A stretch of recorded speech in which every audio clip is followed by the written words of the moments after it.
Hey everybody, I am Christ, I am disciple. How is everybody doing today, tonight? Got a bushy beard on here. It's gonna disappear in a couple days. But we're gonna talk about the Snyder Cut. We're gonna talk about Ray Fisher and uh, his case against certain people who had power in the WB Pictures, Warner Brother Pictures studio, not to be mixed up with um, Warner Brothers and the AT&T merger, uh, which is also has Warner Brothers in it. Okay, so first things first. Ray Fisher, a couple months ago, posted some information on Joss Whedon. And then very recently, he posted some more information concerning Jeff Johns. A lot of people came down on Ray Fisher for this, and there are people who are fans of Jeff Johns who believe that Ray Fisher is out of his mind, he's crazy, etc. So there are some channels that my good friend shared with me, Snyder Cut fans, and they have picked the side of Walter Hamada, Johns, Josh Whedon. Well, not necessarily Josh Whedon, but John Bird. My thing is this. Okay. Jason Momoa supports Ray Fisher. Jason Momoa supports Ray Fisher. And if there's any truth to anything, then Jason Momoa wouldn't support it. No truth to anything, sorry.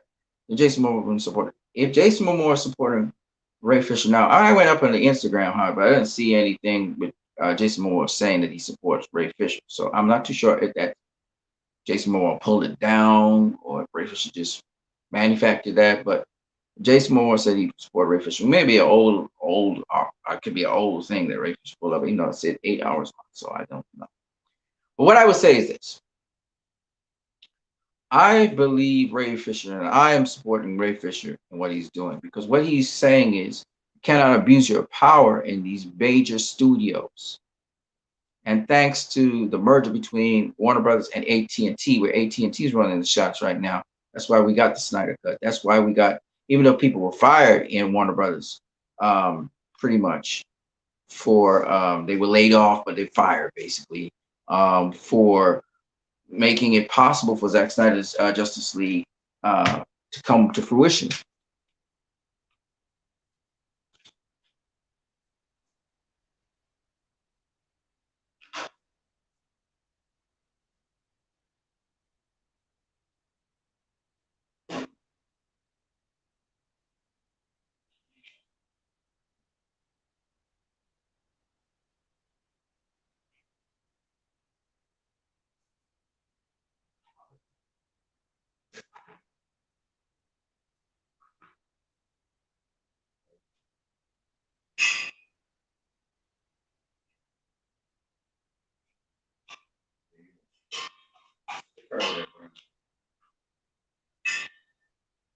I'm just gonna put my food on the side here. I gotta drink a little bit more water. Sorry about that. I just stepped away a bit.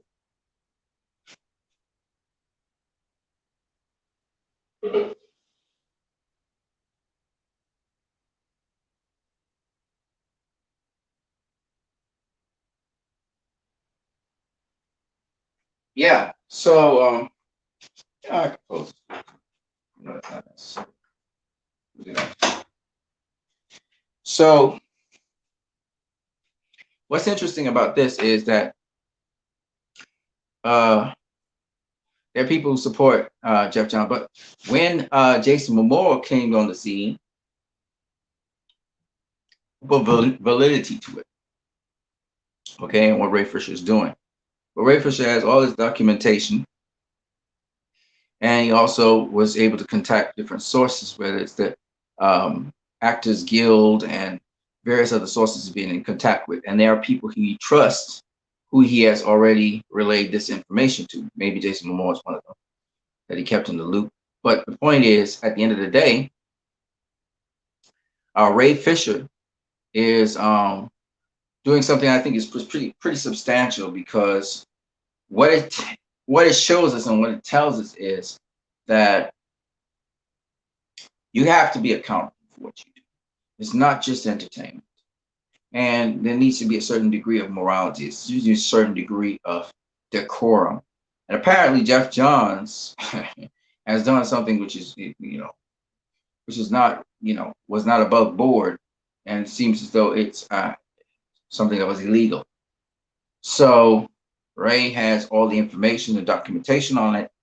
And, well, apparently, from what Ray has been saying, Walter Hamada, who has worked with Jeff Johns, he didn't really particularly take um, to Johns having to be subject to what Ray has on him. And Ray didn't give Walter Hamada all the details, but he did speak at length about the situation.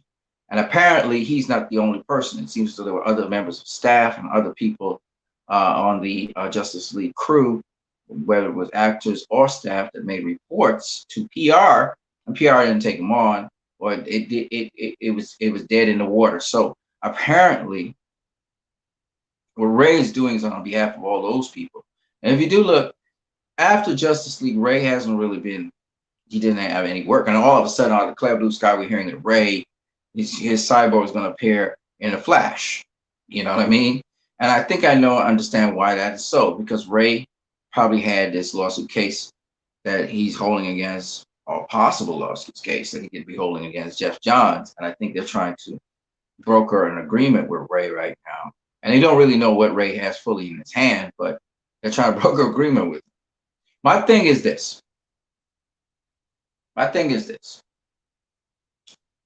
That once Ray is protected as well, and he should have made sure that all his information, all the information is necessary. Anything happens to him, that information is still in the right places so that it can be disseminated if necessary. But at the end of the day, because these guys, I don't pass nothing by these guys. Like, if these guys could get away with murder, they would do it. You know what I mean? They don't have the ethics that people, and the price, if they get desperate, they would do something stupid. So once Ray is in the right hands, he's around the right people, he's in the right network of people. Hopefully he's surrounded by people who have his back to be able to make this movement. You can't just move by yourself. You have to move with a bunch of people. So once he's got those people backing him up and supporting him, and they're watching his back, and they will make sure the appropriate information comes out if necessary, he's proceeding on something that I think would benefit, I think, Hollywood. Because again, this movie, Justice League, has brought about a lot of revolutionary things. Okay, it's not just a movie. It wasn't just a movie. Because of this movie, a number of things have happened. One, awareness for suicide prevention and American Suicide Prevention Foundation to help people save their lives. Two, the art, the craft, the expression of art and craft, the fostering of art and craft. We had Justice Con. We had, and this was all fueled by the fans, a Justice Con. And we had all these competitions and contests. We had the petitions by the fans. We had banners, released the Snyder Cut that it went all the way up into, football and other sporting events, as well as Comic Cons. Released the Snyder Cut Foundation, of course, associated with American Foundation for Suicide Prevention. Of course, we also did the Feeding America project that was fueled and began really and instigated by Ben Affleck. Okay. And let's not forget also, we also were able to sponsor and help people with in other places who had problems with funding arts and crafts. Okay. All of this shit we did as the Snyder Cut fans. In addition, we have T-shirts now, and we have paraphernalia, which again support the American Foundation for Suicide Prevention. So, I mean, it's just been a wonderful progression with the Snyder Cut movement that we have created. But in addition to that, now it looks like Ray Fisher is about to kind of revolutionize and shake up Hollywood a little bit. And thanks to AT&T, really, like, being this umbrella because of this merger, AT&T and of course some members inside of Warner Brothers themselves that made this possible, even though they've lost their jobs now. When it's the PR lady who allowed for Zack Snyder's Justice League to happen, thankfully, because Todd Phillips Joker did so successful, it was so successful, it kind of paved the way also for the Snyder Cut to happen. Of course, thanks also to Jason Momoa and the success of Jason, the movie that Jason Momoa was in. And then, of course, Jason Momoa throwing his support for the Snyder Cut movement, as well as Gal Gadot, Ben Affleck, and Ray Fisher, who has been there from day one, from even before the Justice League theatrical cut came out. Ray Fisher's been backing Zack Snyder and really speaking out and being pretty vocal about it, because Ray Fisher's career kind of got dead in the water. And it makes sense now. If you think about it, Jeff Johns threatened him by saying, in effect, that your cyborg is dead. You will never be seen anymore. That's why Ray don't have no work right now. Think about what I'm saying. Everything that Ray is saying makes sense if you really think about it. Daniel Steele says, I believe in the concept of due process, and I'm waiting to hear about this. But Ray Fisher thus far has been consistent and persistent in his case, which earned my admiration. Yeah, it's going to take a lot of guts and a lot of it's going to take a lot of fortitude to keep moving forward. But Zach knows his situation, I'm pretty sure. I'm sure Ray talked to him and everything about it. I'm pretty sure also that some of the people, I'm pretty sure Jason Momoa is probably aware of it as well, as several other people in and outside of Warner Brothers are aware of it. Okay, some people in the nice thing about Warner Brothers is they're really good people in Warner Brothers. It's just that some people want things a certain way, and then they're willing to go to whatever lengths to have it that way. And Jeff Johns being around, sad. It's really sad to say this, because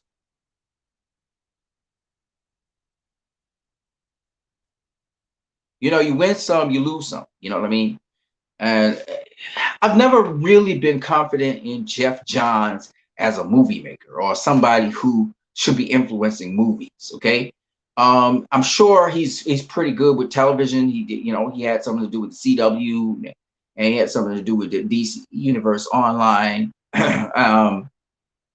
had something to do with Wonder Woman as well.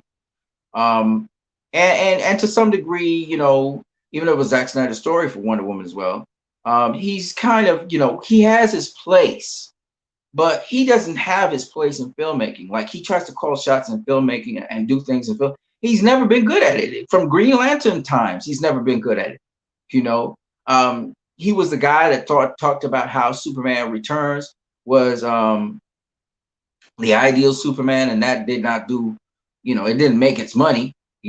So at the end of the day, I'm just saying that Jeff Johns has never been good at movie making, the art of movie making, or being, his thing was just simply to be a consultant. That's all he was supposed to be. He wasn't supposed to tell people, oh, this is what it should be. And he's supposed to just go along with whatever the director wants to do. He's not supposed to override. And the problem with it is, okay, so Wonder Woman. All right, let's go all the way back here for a minute. And this to show people, because a lot of people are disputing Ray Fisher's stuff, and I don't understand why you would dispute it. He's not giving you all the details. He can't. There's a non-disclosure NDA that's accompanying that, so he won't give you all the details about what was happening behind the scenes. But as Chris Wong described, it's a situation in which, it seems as though Jeff Johns did something illegal. So the way how, especially Ray Fisher is describing it. very meticulous and very carefully. So I have to believe that one,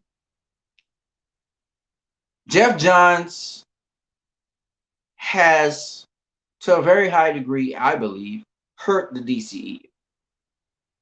And he had his chance, and his chance has not been good. Okay. Uh, Obviously, Warner Brothers, AT&T, Warner Brothers Asia, etc. The conglomerate of Warner Brothers, the merger between Warner Brothers and AT&T. They decided to go with what Jeff Johns was doing with Justice League. He pulled in, Josh Whedon. Him and John Berg was working on what they thought was the idealized, the one that everybody will accept, the Justice League, and it was a disaster. It was a disaster. I didn't, at the time when I saw the movie, it was okay. I didn't. The rewatchable volume was all right. I thought. Now I don't want to see it ever again. And this guy and these guys, and Kevin Tsuchihara, these guys just screwed up the whole universe. It was tremendously disastrous. It was just tremendously terrible. And from the way how I heard that Joss Whedon treated the actors, and then the finishing product where we saw Wonder Woman deprecated and the Flash being an accomplice to that, and Wonder Woman relegated to a secondary role, I just thought it was just an atrocity. Even Patty Jenkins was just happy that Joss Whedon was off the project. Okay. To be honest with you, I think that this thing is playing out, like I explained to somebody on Twitter. I said this thing is it's moving to its conclusive end, the way how it ought to be. And this is what I'm trying to say to you. Jeff Johns, we had Batman v Superman. Then we had Suicide Squad, in which that was interfered with, clearly. And right now we're pushing for a release the air cut of Suicide Squad. In which we found out from David Ayer that Diablo did not die in that movie. So the original movie, we really want to know what the original movie is. Hopefully we get it. But what people didn't realize is Jeff Johns was behind the scenes trying to get a bright, shiny, fucking Suicide Squad. Okay, this is coming off of the end of Batman v Superman. Suicide Squad, the Suicide Squad we saw in the trailers, the first trailer, one of them, was the Suicide Squad we were looking forward to. Right? So this bright, shiny, sunny bullshit Marvelized universe that's where it started born with Suicide Squad. Wonder Woman had some jokes in it. Wonder Woman more or less turned out well. Patty Jenkins, great director, right? Jeff Johns, again, you can see his hand in Ares. Ares as a toy was supposed to look one way, and when we finally saw the Ares, he was looking different, right? But that was since pre-production. They were doing what they were doing. Patty decided to go down a different direction with Jeff. Okay, worked out well though, except for the ending where Ares, it was kind of crappy. It was amazing, but crap. Could have been better. With that success, Jeff Johns thought that they had the formula. Zack Snyder was working on Justice League Part 1 and Part 2. And apparently Jeff Johns got more sway because the success that happened with Wonder Woman and the anti-Snyder sentiment, which was stirred up by Jeff Johns. If you do remember, Kevin, who was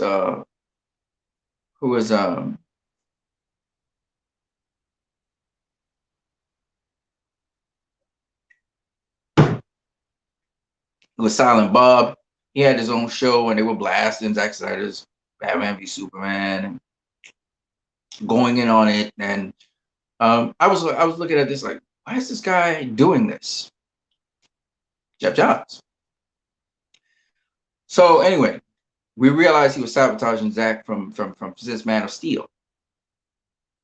Um, and of course he's close with Kevin Feige, so it makes sense.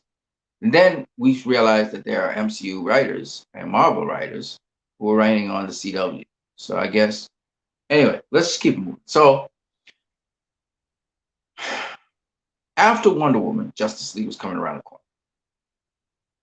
Suddenly, after Wonder Woman, Zack Snyder has to leave because Adam Snyder is dead. He leaves the project, and between that time, remember we got a teaser of Justice League, and then Wonder Woman trailer came out in Comic Con, and then the first official Justice League uh, trailer came out, and we were like we were like mind blown, right? We were like, yeah, yeah, right. Everybody's like, yeah, it was like, shall we? We shall, we shall. It was like all that going on, right? So that craziness was going on with that trailer. Of course, we now find out that the trailer succeeding that, and the trailer after that was the one with it begins with the Wonder Woman coming in and saving the people and stuff. That already had been tampered with Josh Whedon. Is what it is. So anyway, at the end of the day, Jeff Johns pulled in Josh Whedon and all these guys. They were working along with Deborah Snyder and Zack Snyder, but taking over more and more of the movie and bits of it, I guess, or whatever. And of course, Sushi Harris coming with the stupid 2-hour window, which makes no fucking sense. But anyway, sorry about the F-bomb. At the end of the day, this is what happens. Jeff Johns gets the movie he wants. He gets the director he wants. He gets the movie he wants. And it flops like Green Lantern. Okay? Coming after that, Aquaman had some great action sequences, but I haven't seen. I watched Aquaman. I never watched it in completeness, but I watched it once or twice, especially the action sequence. But I've never watched Aquaman after that. Made a ton of money because Zack Snyder people supported Jason Momoa. He became a superstar. Great. But not a memorable movie. Okay? After that came Shazam. This is the first film under Walter Armada. Not a memorable movie. After that has just come the Harley Quinn movie, and that's backfired tremendously. Okay? Why? Why have all these movies the only movie that was successful was Todd Phillips' Joker. Why is that the only one? And that's not a hee ha ha movie. And it did great. In fact, I laughed at it because the funniest moment was when he was, moving away from the officers, walking into the building. He slams into the door. Boom! Doesn't realize it's glass. It's transparent paneling. Really funny. But my point is that it was a serious movie. Okay, it had humor. I was laughing while the Joker was laughing. I was laughing. Some of the people who were watching the movie started chuckling at certain things that the Joker was chuckling about because we could see the humor in what he was, So, but the point is that the Joker did exceptionally well, and so many people tried to talk it down and hate on it, but it couldn't. Okay, and it won so many Academy Awards and all that stuff, right? And the thing about Joker as a tribute to Zack Snyder is it's the vein in which Zack Snyder does his movies. So it's fantastic. Zack Snyder has a certain degree of fantasy in his movies, but it's mostly grounded. And what I love about Zack Snyder's stuff is he's so creative that he comes with something different, like the Hallelujah chorus for Snyder Cut trailer, which is what we're going to talk about right now. So one of the things I wanted to talk to you guys about, as we all know, in BVS, Batman comes out of the underground tunnel into this apocalyptic world in his dream, his nightmare. And he steps out and you see the big Omega symbol. The view we got, though, this time, which wasn't fully rendered, but nonetheless, was a view from the rubble of Wayne Manor, which will become the Justice League headquarters, which we saw at the end of the theatrical version. And we also saw Zack Snyder give pieces of it in his reveals. And what's interesting about that is that's the view from, when we see the view this time, we see the view of the Justice League headquarters. Okay, some people like to call it the Hall of Justice, but I just saw Justice. It was broken. And what's interesting about that is how many different parts of the Justice League you see there. I thought it was interesting because when I see the Joker card, fluttering and it's burnt, I think to myself, Superman incinerated Batman, didn't he? He pulled his heart out, but probably incinerated.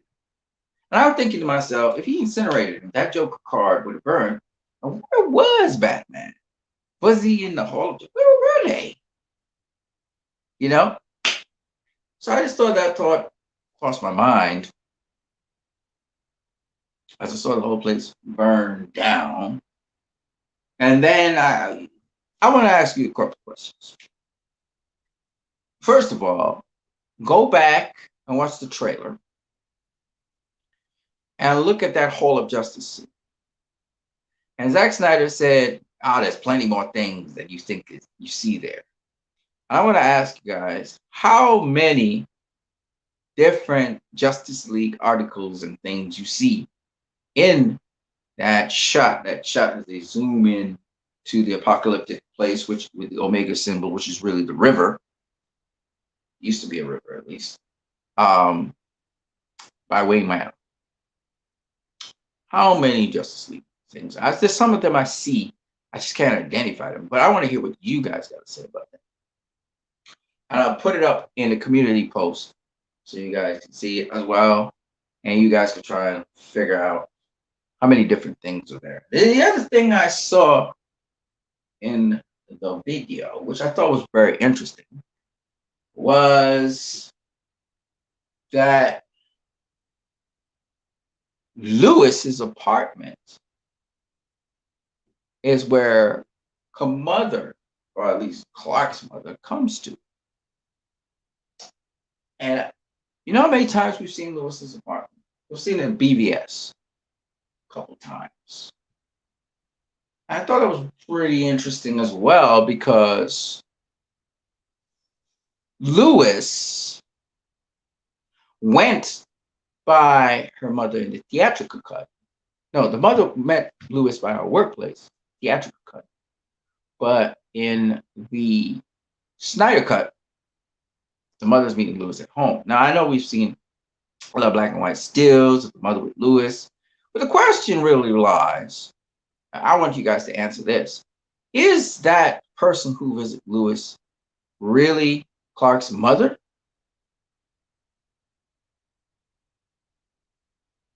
Just a thought. Now, there was another thing I saw that kind of floated by us. I did not pay attention in the trailer, but if you look at the last part of the trailer where the Flash is talking to the League, at first they're in costumes. Wonder Woman, Flash, Aquaman, Batman. You see them in costumes. Cyborg in his suit. But then, as the Flash was talking, we saw them out of uniforms. Meaning they had a discussion there while they were in costume, and also at a later time or before they were out of costume. I thought that was interesting as well. How he fused the two things into one shot. There's a lot to unpack in that trailer, and it could take a good minute to unpack it. But I also looked at the Flash incidents, particularly when it looks like he was in some sort of blast or Speed Force or something. And we see him running. You remember we saw in the theatrical cut Flash running and he looked really awkward. But when you look at it in the Zack Snyder cut, the trailer, he's running on these like beams of light and it looks like he's shooting lightning out of his hands. It's very interesting. It looks totally different to what, you know. So that's interesting in itself. I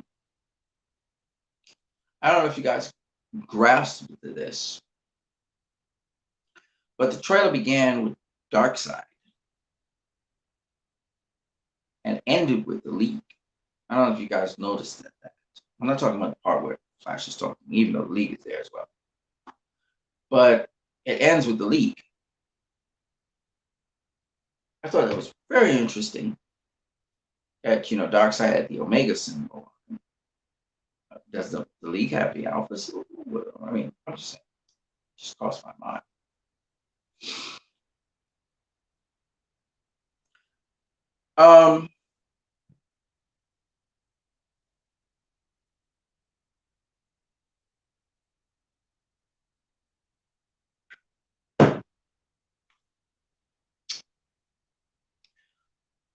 I thought that the Snyder cut was and is going to be great. I noticed that there are shots from BVS that are seen at a different angle also in Justice League. The trailer starts off with in BVS we had Superman dying. We see a different view of him dying. In Doomsday, excuse me. And we also see a different view of the apocalypse event from the Justice League's devastated headquarters, I guess you would call it. I saw some steps too. I don't know what that's.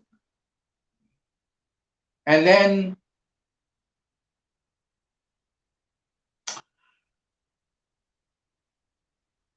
I also saw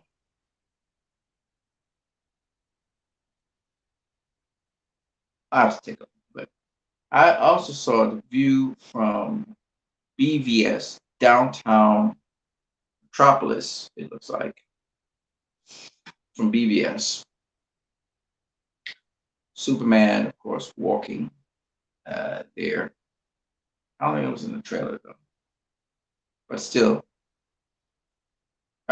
in the pre-trailer, I guess he's walking downtown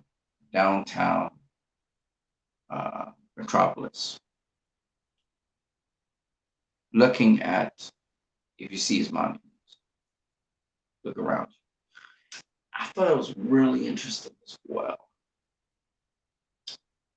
So you can see that there's a connectivity between BVS and this version of Justice League.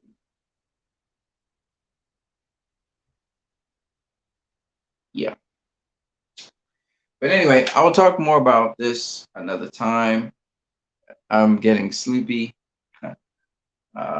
So I'm going to just wrap it up right here. I hope you guys enjoyed this video. You can always like, share, comment, and subscribe. You can also donate if I was to. Peace to everybody. I'll catch you guys later.